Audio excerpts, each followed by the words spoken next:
오늘 우리가 다 함께 나눌 말씀은 마가복음 2장 23절부터 3장 6절까지의 말씀입니다. 본문을 교독하시겠습니다. 안식일에 예수께서 밀밭 사이로 지나가실새 그의 제자들이 길을 열며 이삭을 자르니 바리새인들이 예수를 만나서 보시고 제자가 안식일에 도적거리를 하나이다. 예수께서 이르시되 다윗이 자기와 및 함께한 자들이 먹을 것이 없어 시장할 때의 한 일을 잊지 못하였느냐. 그가 제자를 제자들에게 하나님의 전에 들어가서 제사장이 있는 먹어서는 안 되는 진술병을 먹고 함께한 자들에게도 주지 아니하였느냐. 또 이르시되 안식일이 사람을 위하여 있는 것이요 사람이 안식일을 위하여 있는 것이 아니니 이러므로 인자는 안식일에도 주인이니라. 예수께서 다시 회당에 들어가시니 한쪽 손 마른 사람이 거기 있는지라. 사람들이 예수를 구하여 안식일에 그 사람을 고치시다 시험을. 예수께서 손 마른 사람에게 이르시되 한가운데 일어서라 하시고 그들의 예수의 안식일에 선을 행하는 것과 악을 행하는 것, 생명을 구하는 것과 죽이는 것 어느 것이 옳으냐 하시니 그들이 잠잠하거늘.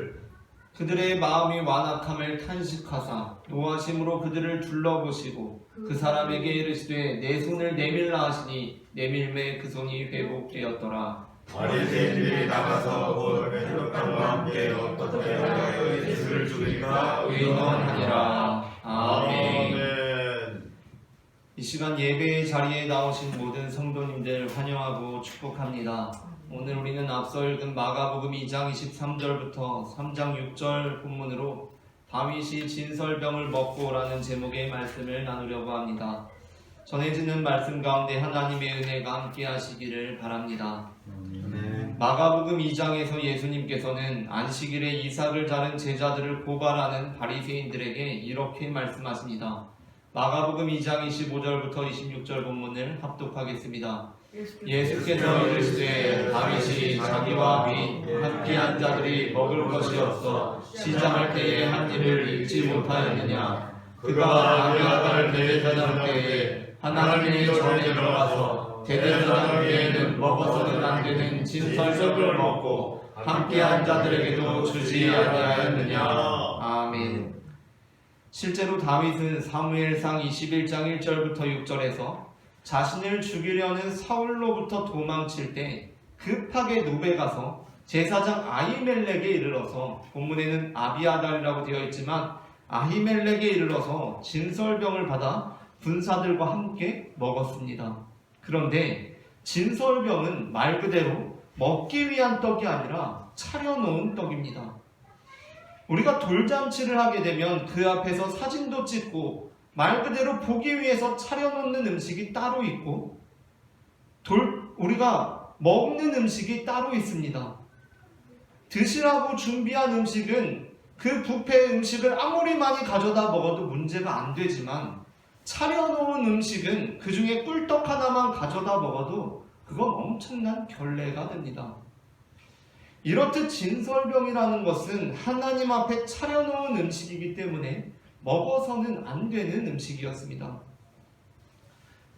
출애굽기 25장 23절과 30절이 이를 나타내고 있습니다. 다 함께 본문을 합독하겠습니다. 너는 조각목으로 상을 만들되 길이는 2규빗, 너비는 1규빗, 높이는 1규빗 반이 되게 하고 상 위에 진설병을 두어 항상 내 앞에 있게 할지니라. 아멘.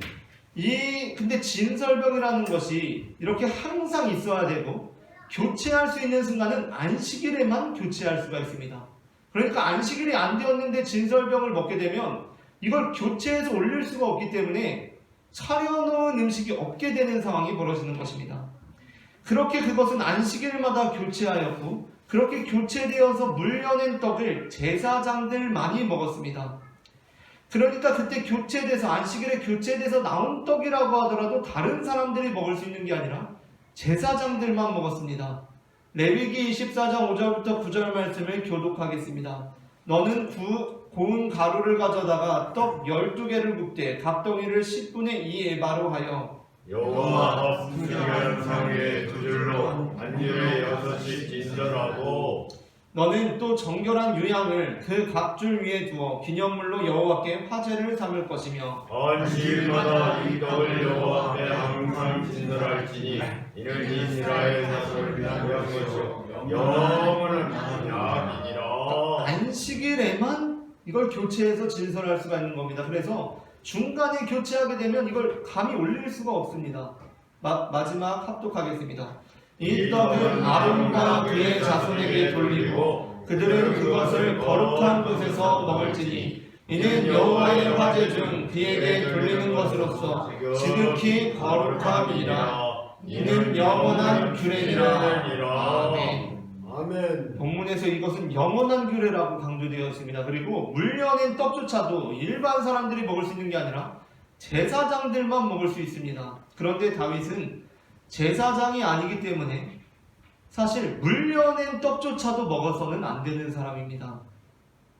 그런데 다윗은 지금 제사장도 못 먹는 물려낸 떡이 아니라 진설된 떡, 제사장도 못 먹는 진설된 떡을 먹은 것입니다. 이것은 영원한 규례를 위반한 행위입니다. 이렇듯 율법에서 금지된 거 먹는 거, 이건 우리가 생각하기로는 단순하게 그냥 좀 먹으면 어때라는 게 아니라 에덴 동산에서도 가장 중요한 법령이 뭐였습니까? 먹느냐 먹지 않느냐입니다. 그만큼 율법에서 먹느냐 먹지 않느냐는 굉장히 큰 죄이며 안식일의 법과도 결합되어 있습니다. 창조에서도 마찬가지고 오늘 본문에서도 계속 먹느냐 먹지 않느냐는 안식일의 법과도 연관되어 있다는 것입니다. 다 함께 레위기 19장 1절부터 8절을 교독하겠습니다. 여호와께서 모세에게 말씀하여 이르시되 너는 이스라엘 자손의 모든 말하여 이르라. 너희는 거룩하라. 이는 나 여호와 너희 하나님이 거룩한 것이니라. 너희 각 사람은 부모를 경외하고 나의 안식일을 지키라. 나는 너희의 하나님 여호와이니라. 너희는 헛된 것들에게 영향하지 말고 너희를 위하여 신장을 들고 만들지 말라. 나는 너희의 하나님 여호와이니라. 너희는 화목제물을 여호와께 드릴 때 기쁘시게 받으시도록 드리고 그 제물은 드리는 날과 이튿날에 먹고 셋째 날까지 남은 것은 불사르라. 셋째 날에 조금이라도 먹으면 가증한 것이 되어 기쁘게 받으심이 되지 못하고 그것을 먹는 자는 여호와의 소리를 어김으로 말미암아 죄를 감당하리니 그가 그의 백성 중에서 끊어지리라. 아멘. 본문을 보게 되면 역시 레위기 본문에서 안식일에 관한 법령이 나오고 그리고 이어져서 먹느냐 먹지 않느냐 이게 대단히 중요한 규례로 언급되고 있습니다. 먹으면 그냥 단순한 죄 정도가 아니라 그가 그의 백성 중에서 끊어질 정도로 큰 죄라는 것입니다. 이걸 어느 날까지 먹어도 되는데 그 다음 날은 먹어도 안 되고 이게 대단히 중요한 겁니다. 이 율법은 바리새인들은 물론 모든 유대인들이 알고 있는 사실이었습니다. 그러나 어느 누구도 다윗이 율법을 범하고 먹어서는 안 되는 음식을 먹은 이 행위, 대단히 중요한 행위인데 이것을 문제 삼지 않았습니다.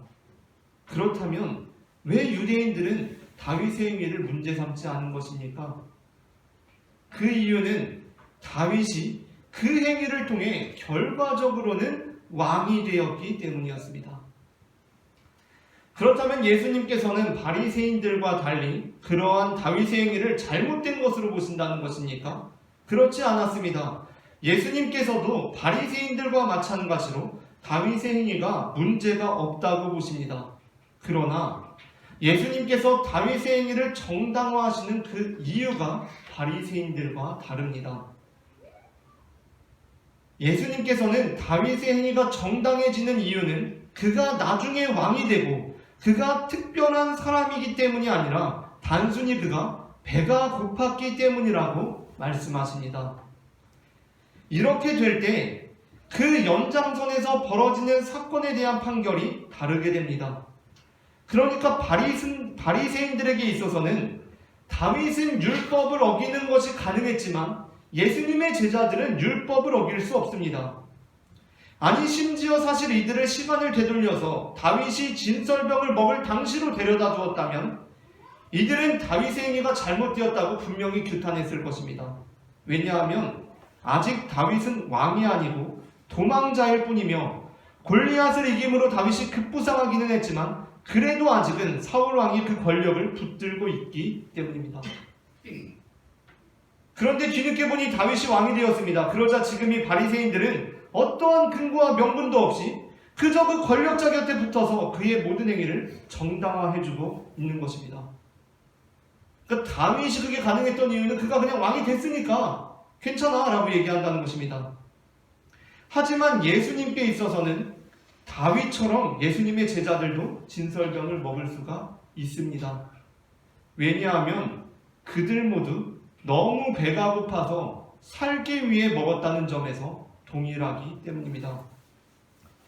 성경에는 공의와 정의라는 개념이 등장합니다. 물론 이 두 개념이 성경 안에서 명확히 구별되지는 않지만 신학적으로는 이 두 개념을 구분하기도 합니다. 여기서 공의라는 개념은 모든 사람들에게 동일하게 판결하는 것입니다. 나라에서 모든 국민에게 동일한 금액의 지원금을 주듯이 우리가 코로나 겪으면서 그런 일들 많이 겪지 않았습니까? 차등 안 둡니다. 재산 많건 적건 딱 20만원, 10만원 똑같이 줍니다. 이게 공의롭게 하는 것입니다. 신학적으로 바로 그것이 공의입니다. 그러나 정의라는 개념은 그냥 무턱대고 동일하게 하는 것이 아닙니다. 정의는 가난한 사람들을 배려하는 것입니다. 이번에 나라가 너무 어려우니까 모든 국민의 세금으로 10만원씩 내주십시오 하면 부자들은 모르겠지만 가난한 사람들에게는 굉장히 부담이 됩니다. 그래서 나라에서 국민들의 재산을 파악하고 소득을 계산해서 재산과 소득이 많은 사람에게는 9만원 걷고 재산이 적은 사람에게는 만원만 걷는 것, 이것을 정의라고 합니다. 그러니까 지금 예수님께서는 바리새인들과 동일하게 다윗의 상황을 긍정하시는데 바리새인들처럼 그저 권력에 편승해서 그 모든 범죄 행위를 정당화해 주는 것이 아니라 정의의 입장에서 보신 것입니다. 다윗의 행위는 그가 나중에 왕이 되었기 때문에, 그러니까 그는 그냥 특별한 사람이기 때문에 그의 모든 범죄까지 정당화되는 것이 아닙니다. 다윗이 진설병을 먹은 것이 죄가 되지 않는 이유는 그가 배고팠기 때문에 되는 것입니다. 물론 우리의 상황이 우리의 모든 행위를 정당화해 주는 것은 아닙니다. 그리고 분명 공의라는 것은 필요합니다. 모든 사람에게 10만 원에게 칼같이 나눠주는 것은 필요합니다.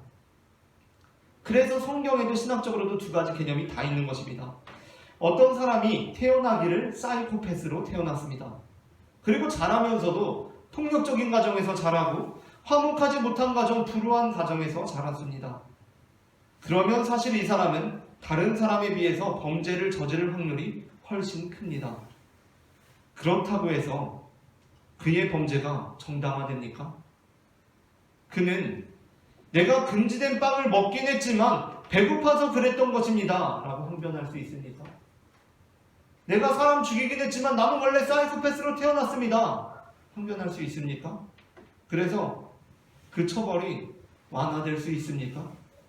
그것은 그럴 수 없는 일입니다. 저는 동성애자들도 하나님께서 사랑하는 사람들이라고 믿습니다. 왜냐하면 하나님께서 저 같은 사람을 사랑하시기 때문입니다. 그리고 동성애자들이 우리가 그냥 서로 좋아서 사랑하는 일인데 왜 이렇게 못살게 구느냐는 탄식에도 동의합니다. 저는 이성애자로서 동성애자들이 마음껏 사랑하며 사는 세상이 오더라도 이 세상이 무너지리라고 생각되지 않습니다. 다만 만일 동성애 행위를 서로 합의된 행위이기 때문에 정당화한다면 또 다른 관계, 일례로 폭력적 관계지만 학습적으로 상호 동의된 근친상간에 대해서 어린 자녀 피해자를 어떻게 보호해야 할 것인지 치밀하게 논의해야 한다고 생각합니다. 그러니까 동성애자들의 주장 중에 하나가 서로 합의된 관계 안에서 그냥 하는 건데 뭐 어떻습니까? 라는 거라면, 우리가 그걸 인정해줘야 한다면, 합의된 관계라면 다 괜찮다는 것인데, 최근에도 나온 것처럼 요즘엔 참 이상한 부모들도 많이 있어가지고 어린 영유아들을 그 부모가 이상한 방식으로 성폭력을 하고 근친상간을 하는 경우들이 있습니다. 그러면 그 아이는 어려서부터 그것이 학습된 동의로 나타나기 시작합니다. 성인이 되어서도 동의하에, 반대하는 게 아니라 동의하에 근친상간합니다. 그럼 그것도 우리가 인정해야 하는가라고 치밀하게 논의해야 한다고 생각한다는 것입니다. 그러나 저는 동성애자들을 하나님께서 사랑하신다고 믿지만 동성애 행위가 하나님께서 기뻐하시는 행위라고는 생각하지 않습니다. 그 이유는 하나님께서 저를 사랑하시지만 저의 잘못된 행동들을 기뻐하지 않으신다고 믿기 때문입니다. 간혹 동성애자분들 중에 우리의 성적 지향은 후천적으로 조성된 것이 아니라 선천적으로 이렇게 태어난 것이기 때문에, 하나님께서 나를 이렇게 지어주신 것이기 때문에 우리의 성적 지향은 축복받아야 한다고 주장하는 사람들이 있습니다. 하지만 그러한 주장은 논리적으로도 보완해야 할 부분이 많이 있습니다. 우리는 선천적으로 태어난 조건에 의해 우리의 모든 행동이 정당화된다고 생각하지 않습니다. 예를 들어 사이코패스가 사이코패스로 태어났고 또 그럴 만한 상황에서 자라서 살인한 행위가 정당화되지 않는 것과 동일합니다. 그러나 우리가 이들에 대해 공의만을 기준으로 내세울 때 이 세상은 예수님께서 원하시는 세상이 될 수 없습니다. 동성애자들은 동성을 사랑하는 지향을 가지고 태어났습니다. 그것은 이성애자인 제가 생각해 볼 때 결코 일부러 노력한다고 해서 되는 것이 아닙니다. 신천지가 그리스도인인 척하며 교회 다니지 않습니까? 그런 것처럼 제가 이성애자인데 동성애자인 척 해볼까? 해서 동성애자인 척 하는 것은 정말 어려운 일입니다. 그것은 불가능한 일입니다. 그러니까 그들은 그렇게 태어났거나 후천적으로 조성되었거나 그들의 노력으로는 바꿀 수 없었던 이미 주어진 환경 속에서 그러한 사람들이 그들은 되어버린 것입니다. 선천적이든 후천적이든 그러한 사람들이 되었습니다. 그러면 이제 우리가 할 일은 무엇입니까? 우리는 공정의 잣대를 들이밀며 그래도 안 되는 건 안 되는 거지 라고 합니다. 그들이 빵 좀 없습니까? 라고 하자. 빵? 무슨 빵? 동성애자인 네가 먹을 수 있는 빵? 그런 건 없는데? 그런 관계는 없는데? 합니다. 그건 네 사정이고 안 되는 건 안 되는 거지 합니다. 사이코패스가 사람을 죽였으니 그가 사이코패스고 뭐고 그건 모르겠고 그냥 사형시켜 버리자 합니다. 그 심정이 이해가 안 가는 것이 아니고 심지어 심히 공감이 되지만 우리가 알아야 할 것은 그것은 예수님께서 꿈꾸신 세상은 아니라는 것입니다. 그것이 매우 현실적이라는 점에서 동의하지만 예수님께서는 거기서 만족하지 않으시고 우리로 하여금 더 높은 꿈을 갖도록 하십니다. 그래서 예수님께서는 그들의 그 배고픔을 보셨습니다. 그리고 그것을 마음 아파하셨습니다. 바리새인들은 그 배고픔을 보지 못합니다. 그러니까 손 마른 사람을 보고도 오늘은 안식일이니까 내일 치료해도 문제 없잖아 라고 합니다. 사실 이날은 안식일이라서 응급조치만 가능하고 치료행위는 불가합니다. 그래서 손 마른 사람은 당장 응급환자가 아니기 때문에 내일 고치는 것이 안식일법에 맞습니다. 그런데 그렇게 말하는 것이야말로 그 배고픈 사람들, 손 마른 사람들의 고통을 전혀 알지 못하는 이들의 현실을 적나라하게 보여주고 있는 것입니다. 우리들의 자녀가 날 때부터 손이 말랐습니다. 한쪽 팔에 장애를 갖고 태어나서 팔이 굽혀 말아져서 못 움직이는 상태입니다. 그렇게 10살쯤 되었습니다. 그런데 이 아이가 6살쯤 되어서는 이제 자기 팔이 다른 친구들하고 다르다는 것을 알게 되지 않습니까? 그래서 집에만 오면 6살 아이가 집에만 오면 엄마한테 엄마, 내 팔은 왜 이래? 라고 합니다. 8살쯤 되니까 매일같이 자기 전에 자기 온전한 한쪽 손으로 엄마의 손을 이끌어서 자신의 말라버린 팔에 대고 엄마가 하나님한테 내 팔 좀 낫게 해달라고 기도해줘 합니다. 자기 전마다 그럽니다. 그 부모의 심정이 어떻겠습니까? 그런데 마침 안식일에 회당에서 예수님을 만나게 되었습니다.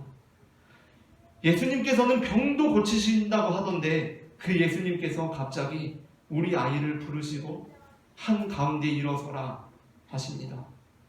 그리고 안식일에 선을 행하는 것과 악을 행하는 것, 생명을 구하는 것과 죽이는 것, 어느 것이 옳으냐라고 회중들에게 물으십니다.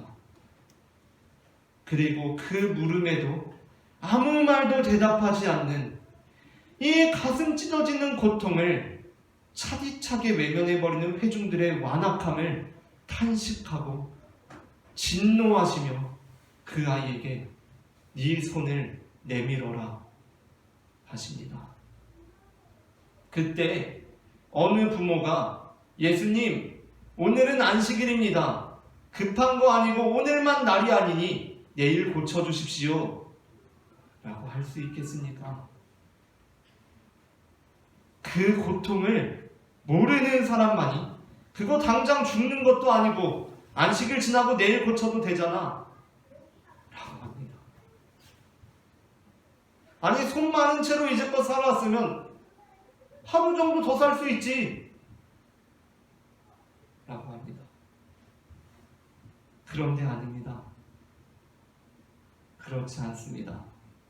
우리 아이는 10년을 손 마른 채로 살아왔습니다. 그래서 우리는 이 아이를 이렇게 손 마른 채로 하루는커녕 단 1시간도 더 살게 할 수는 없습니다. 지금 이 시대에도 바리새인들은 주변화된 이들의 고통을 전혀 생각하지 않고 그들을 정죄합니다. 예수님께서 우리에게 가르쳐 주신 태도는 그들이 이삭을 잘라먹은 것을 문제 삼는 것이 아니라 그들이 왜 이삭을 잘라먹었을까를 생각해 보라는 것입니다. 여러분에게 만일 동성과 관계를 맺어보라 라고 하시면 맺으실 분이 계시겠습니까? 저는 죽었다 깨나도 그렇게는 못합니다. 그러면 그 사람들을 그냥 단순히 문제 삼는 게 아니라 그 사람들은 왜 그랬을까? 를 생각해 보라는 것입니다. 예수님의 제자들은 TV 보면서 땅콩 까먹듯이 이삭을 잘라먹은 게 아닙니다. 무슨 과자 먹듯이 이삭을 잘라먹은 것이 아닙니다. 이들도 안식일에 그렇게 하면 안 된다는 것을 알고 있었습니다. 그래서 너무 불안하고 떨리고 무서운데 범죄하는 것 같아서 가슴이 떨리는데 오늘도 아침부터 굶었고 어제도 굶었고 그제도 제대로 먹지 못했습니다. 그런데 마침 밀밭 사이를 가는데 안식일이었고 어느 율법을 잘 지키는 사람이 가난한 사람들을 위해 이삭을 많이 남겨두었습니다. 앞서 읽었던 레위기 19장에서 이어지는 본문을 합독하겠습니다. 너희가 너희의 땅에서 곡식을 거둘 때에 너희 밭 모퉁이까지 다 거두지 말고 네 떨어진 이삭도 줍지 말며 네 포도원의 열매를 다 따지 말며 내 포도원에 떨어진 열매를 줍지 말고 가난한 사람과 거류민을 위하여 버려두라. 아멘. 어떤 사람이 이 율법을 소중하게 여기면서 이 율법을 그대로 실천했습니다. 하지만 그 익명의 율법 실천이 무슨 소용입니까? 우리는 안식일이니 먹을 수가 없습니다. 그 사람이 이 율법을 실천하면서 자기 밀밭에 이삭을 많이 남겨주었는데 안식일이라서 우리는 먹지 못합니다. 어제도 굶었고 그제도 먹지 못했으니 오늘 하루 정도 더 굶는 거야 뭐 어떻습니까?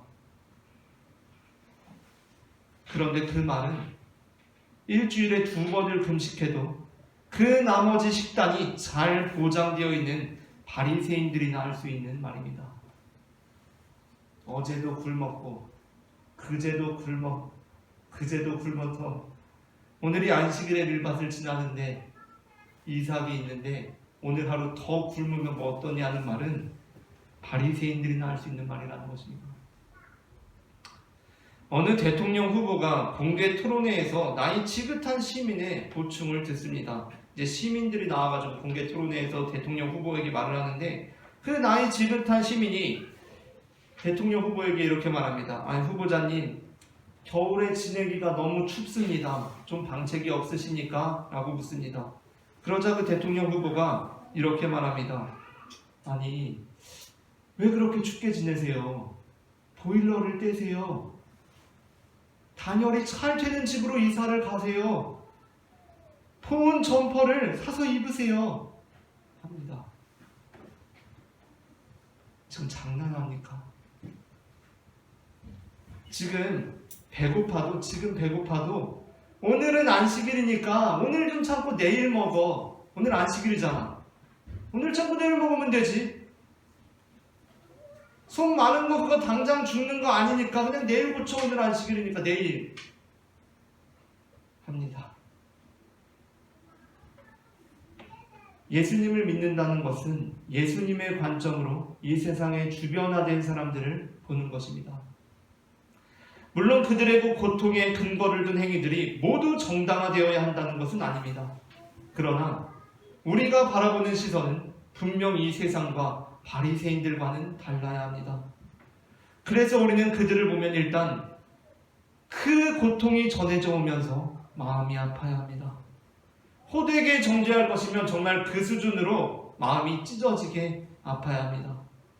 물론 우리의 속된 마음 같아서는 당장 그 불순한 자들을 제거하고 몰아내고 그 악랄한 자들을 다 사형시켜버리고 우리끼리 잘 먹고 잘 사는 세상을 만들고 싶지만 그렇게 할 때 예수님께서는 우리 곁을 훌쩍 떠나셔서 우리와 함께 그들과 함께 우리로부터 제거되고 그들과 함께 우리로부터 몰아냄을 당하시고 그들과 함께 십자가에 달리시는 편을 택하실 것입니다. 그렇게 예수님께서는 바리새인들과 헤롯 땅의 제거 대상이 되셨습니다. 마가복음 3장 6절을 합독하겠습니다. 바리새인들이 나가서 곧 헤롯 땅과 함께 어떻게 하여 예수를 죽일까 의논하니라. 아멘. 그렇게 예수님과 제자들은 자신을 죽이려는 사울로부터 도망치게 되는 다윗과 그 소년들과 같은 형편이 되신 것입니다. 고통받는 사람들의 절규와 신음을 들으시고 그들을 변호하시고 그들을 찾아가셔서 너 거기 손 말라서 창피하다고 구석에 쭈그리고 앉아있는 너, 그래 너 여기 나와서 한가운데 서라 라고 말씀하시므로 그 주변화된 사람들을 중심으로 삼으시는 예수님의 말씀처럼 우리 또한 이 시대의 주변화된 사람들을 우리 삶의 중심으로 삼고 살아가는 예수님의 제자들이 되기를 소망합니다.